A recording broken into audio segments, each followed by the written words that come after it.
When I was a kid, I asked my parents to teach me the Lord's Prayer, or the Our Father.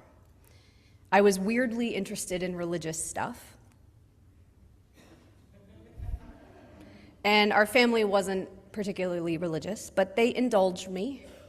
And I remember practicing it in my room, and particularly being struck on the phrase, "Thy kingdom come, thy will be done, on earth as it is in heaven." This is the Gospel of Luke tells us how Jesus taught his disciples to pray. Not that they should believe in him as a God in order to be saved from eternal torment in a fiery place, but that they should ask God to create heaven here on earth.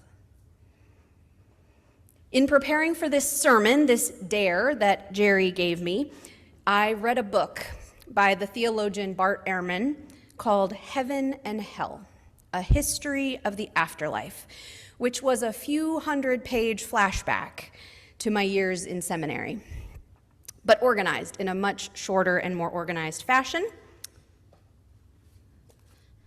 This is what it looked like when I was done. I think I could maybe teach a whole class on this book. There's a lot in here. I recommend it if you are into academic theology. It's dense, but it's not too extreme. The book reviews ideas of afterlife throughout Western history, from the Greeks and Romans to the historical Jewish thinkers prior to and then throughout the Hebrew Bible, which sometimes is called the Old Testament, and then moving into the Christian Bible, the New Testament, and the early church. Suffice it to say, the ideas change a lot. So Jerry asked me, as Unitarian Universalists, what are we supposed to do with these concepts? And I guess for me, it's important to start with the understanding that these concepts, the ones that we find ourselves with today, a heaven in the sky where good people go when they die to be with God and the angels, and hopefully people they love, and a hell down below filled with fire where the bad people go, and both are forever and ever. That's not the only concept that we have available to us. It helps us to be able to find our own stance if we know what some of the options are. So here is an incredibly incomplete and brief summary of the options as shared in Ehrman's book. The ancient Greeks believed, in part, that death was final, and that once the breath or the life force leaves the body, it lives on as a shade in the underworld. There's no difference for anyone, whether you are good or bad in your lifetime, valiant or cowardly, everyone. Death means a joyless, bodiless, empty existence as a shadow. Not torture per se, but pretty grim. Romans had other ideas, similarly that the afterlife involved a soul, a bodiless shadow, but they also did have some ideas of punishment and reward. And then we come to the Hebrew people, who for much of their historical writings, including throughout the Hebrew Bible, just described people as, after their life, going to death. That was the phrase that was used, to death, which is, as it sounds, just you die. Sometimes they would refer to a shadowy place called Sheol. Sometimes that is you can find that in the Hebrew Bible, but that probably just referred to the grave. The Hebrew people were different than the Greeks and the Romans because they didn't believe that the soul was separate from the body. If your body dies, that's it. But they were, and they also still are, monotheistic. They only believed in their one God. And this becomes really important to understand their end times and afterlife beliefs. Because when a polytheistic nation is defeated by another nation's military, or there's some suffering that they are undergoing, a polytheistic people can understand that it's their God's fault. Their God must be weak. Maybe we should worship their gods, the gods of the people who defeated us, because they seem to be stronger than our gods. But the Hebrew Bible, they don't have that belief. When they're defeated, they have to wrestle with why God allowed this to happen. Maybe it's their own fault. The prophets throughout the Hebrew Bible talk about the resurrection and restoration of the nation of Israel, but not individual resurrection. The prophets would describe current events, wars, defeats, as if they were writing from way in the past. It's a great technique to appear like you have psychic powers. If I wrote something and was like, I am writing to you from 1950, and in the year 2025, this thing will happen, people will be like, wow, look, it's foretelling the future. That's what they were doing. They would write these accounts as if they were foreseeing the future, where God was allowing these terrible things to happen, but just hold on for a little while longer, because God was going to overthrow the evil forces, and the end of the world would come when God would be in power and the suffering would end. These prophetic writings are called apocalypses. It's a whole genre of historical writing. And the apocalypses usually include a lot of symbolism and code language that would have been recognizable to the people of their time. One apocalypse that many of us might be familiar with is the Revelation of John, or Revelation, which is the last book of the Bible. If you read it in its original Greek, you will see that it is a poorly written, very poorly written apocalypse. Like, the grammar is really bad. But it's filled with predictions about the overthrow of the Roman Empire. The beast with 7 heads, which is the city with 7 hills. The Hebrew apocalypses were meant to be about the overthrow of earthly evils, those oppressors of their day that the reader was reading right then, by God. A resurrection, but not for individual people, for the whole nation of Israel. Just hang on a little while longer, friends. I know this is really bad right now, but if you just wait, God is going to wipe the slate clean, and the whole nation of Israel is going to be resurrected.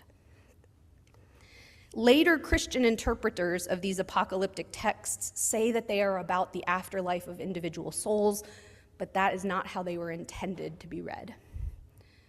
By the time Jesus came along, he had a very clear and very Jewish apocalyptic worldview.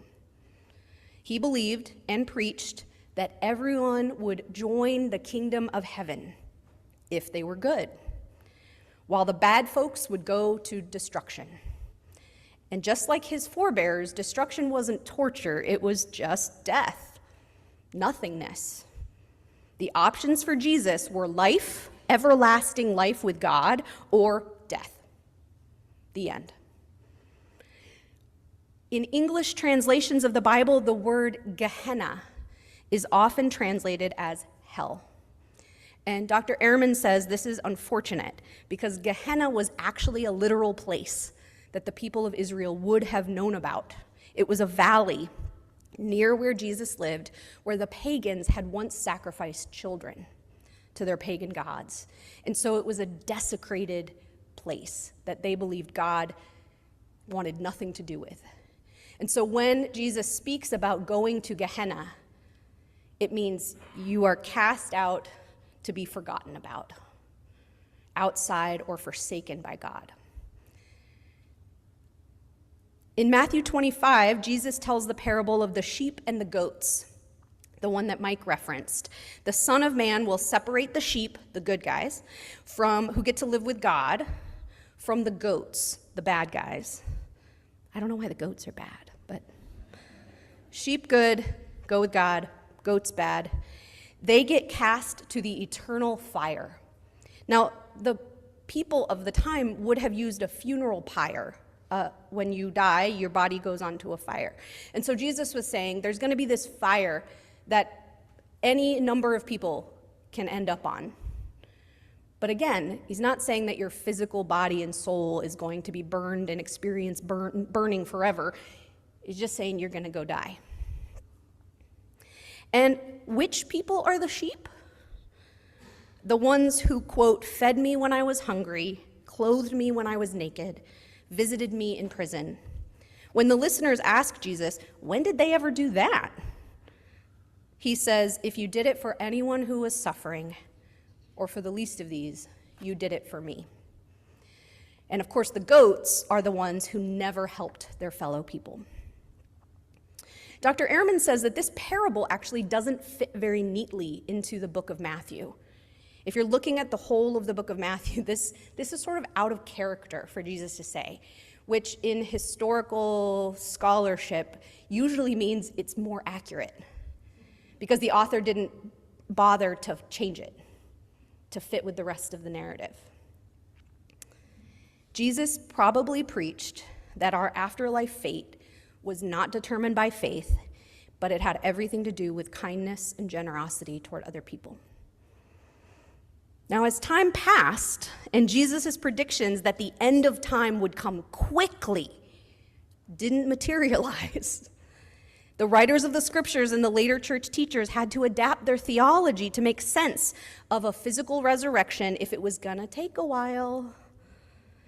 The Apostle Paul, who never even met Jesus, was writing later than the gospel writers, is the one who links Jesus' death and resurrection to our own spiritual fate and says, by linking ourselves to Jesus, we too can participate in dying to death and being raised through the mystery of baptism. That was Paul, not Jesus. He had to explain to his followers what is taking so long for Jesus to bring about the end times and the resurrection. He said it was going to be soon.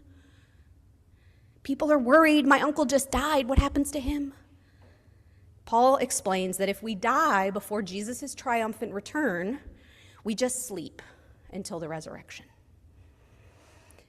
But by the time the 4th century rolls around and no end times has occurred, the church leaders are teaching that everyone experiences either bliss or punishment immediately upon your death, and that is eternal. So that's several centuries of the history of theological thought around heaven and hell, and it is way more complex than that, but I didn't want to take all day.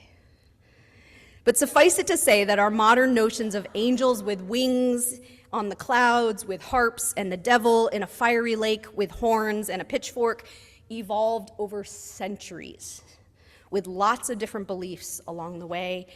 The scientist and writer Carl Sagan is quoted as having said, "Our ancestors understood origins by extrapolating from their own experience." How else could they have done it? We've tended in our cosmologies to make things familiar. Despite all our best efforts, we have not been very inventive. In the West, Carl Sagan says, heaven is placid and fluffy, hell is like the inside of a volcano. In every culture, we imagine something like our own political system running the universe. Few found the similarities suspicious. But we are not the measure of all things, and there are wonders unimagined, and the universe is not obligated to conform to what we consider comfortable or plausible. Of course, a scientist would say that. In other words, why do we believe that there is a king ruling everything, making decisions or rewards? Because we have set up governments where a man is running everything, and we wish that our justice system were perfect. But of course, as Sagan implies, there are many, many other possibilities. By the time the 1700s and 1800s arrive, our ancestors, the Universalists, just couldn't jive with the idea of eternal torment. Universalists taught that God was loving and just, and nothing that we mortal humans could do would cause God to torment us eternally. It just didn't make sense. Some Universalists taught a restorationist idea, which they believed that everyone would receive a little bit of punishment when you died, commensurate with how much sin you had done in your lifetime, and then you would be restored to God, that everyone eventually would be restored to God or saved. But it didn't take long, maybe 1 or 2 generations, for even that idea to just go away.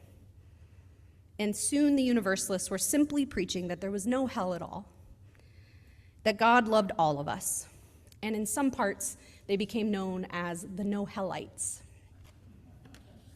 That's our ancestors. And over time, this de-emphasis on hell became a de-emphasis on afterlife altogether. Unitarians, Universalists, and later us, the Unitarian Universalists, were greatly influenced by humanism, which says there's no supernatural realm at all, no gods, no soul, no afterlife.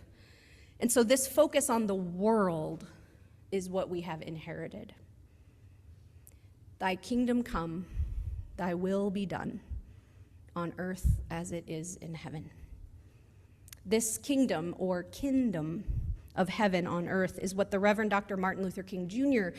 preached about when he referenced the beloved community, which is a term that we have embraced as well to mean that the goal is to transform this world, our societies, into the vision of justice and peace and righteousness that Jesus hoped for in his ministry. Not to avoid some place called hell later, but as the UU Christian Fellowship t-shirt says, to love the hell out of this world. I almost wore my t-shirt today. By centering love and eliminating injustice and violence and suffering as much as we are able. My auction request from Jerry was, what are we supposed to do with these ideas? And my response, other than understanding the theological history and theological options better, which I do think helps us all, my response is religious pragmatism. As your minister, I am not particularly concerned with whether you have the true or correct beliefs. The most important question for me is, what does your belief do for you? Does your belief in God make you fearful, divisive, or hateful? Or does it make you happy, kind, and inclusive? Or does your atheism make you peaceful and justice-minded and connected to others? Or does it make you arrogant and isolated and nihilistic? The belief is not what I'm concerned with. It's the result, the fruits. One of my favorite stories, and I've said it before, is about the 19th century Universalist preacher Hosea Ballou, who was traveling one Sunday on his horse between the towns where he would preach, and riding alongside him was another preacher from a different Christian tradition. The story says he was Baptist. They're talking theology, and the Baptist preacher says, wait a minute. You're telling me that if I was a Universalist, I could beat you over the head, steal your horse, leave you for dead, and I would still go to heaven? To which Ballou replies, my friend, if you were a Universalist, that thought would never occur to you. His point is that if we really believe it, if we really believe that God is so loving that we are saved, that we would respond to that love by loving other people. We don't act good in this lifetime because we're afraid of hell. We act good because we are following God's loving example.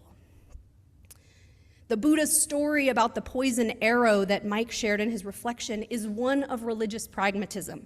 We are all struck by poison arrows. We're all going to die. What is the purpose of the question that we are asking and the answers we are hoping to find? What's the point in using up our precious time in this life searching for those answers? Now, I wouldn't go so far as Buddha. I wouldn't go so far as to say that we think metaphysical questions don't matter. I would instead say that they matter only as much as they help us live our lives better. So if our belief in a literal heaven or hell is one that is centered on fear, like the other preacher in Hosea Ballou's story, then it's not a useful or helpful belief. But like Reverend Ballou, if our belief in the afterlife leads us to be loving and kind and generous to others, then go on with your bad self. Keep believing. I'm not going to tell you what to believe, but I will ask you if it's useful. And if they're not helpful, then find something else. We do not have to believe unuseful theology. We are freed from that. We allow ourselves to be inspired by personal experience, science, the earth, the world's religions, wisdom teachers from all walks of life. We have at our fingertips so many ways of asking and wondering and exploring and finding and making meaning of life and death and all the other big questions of metaphysics. And one of those tools is what I talked about during the Wonderbox time, that we each have available to us a theological translator. The ability and flexibility to make sense of terminology or concepts in a different way, a more useful way. Usually, what that means is that we are practicing understanding metaphor or symbolism. All words ultimately are symbolic. Dog doesn't mean anything, except insofar that we all agree on what it means. It's a symbol that stands for something else. Language is constantly evolving. I have a little tool on my office door that's like a wheel, and it shows the different phrases and what each generation would have said. So like, awesome, fire, lit, right? Like, my kid would say, that's lit, and I would say, that's awesome. He says, that's sus, and I say, that's sketchy. They're just words. If the word salvation doesn't do it for you, what about connection, or radical embrace, or peace? If that word God is confusing to you, what about mystery, or love, or something else? Practice using your theological translator. I promise it's a really handy tool. And remember, whatever you believe, I hope it's useful. May it be so. And amen.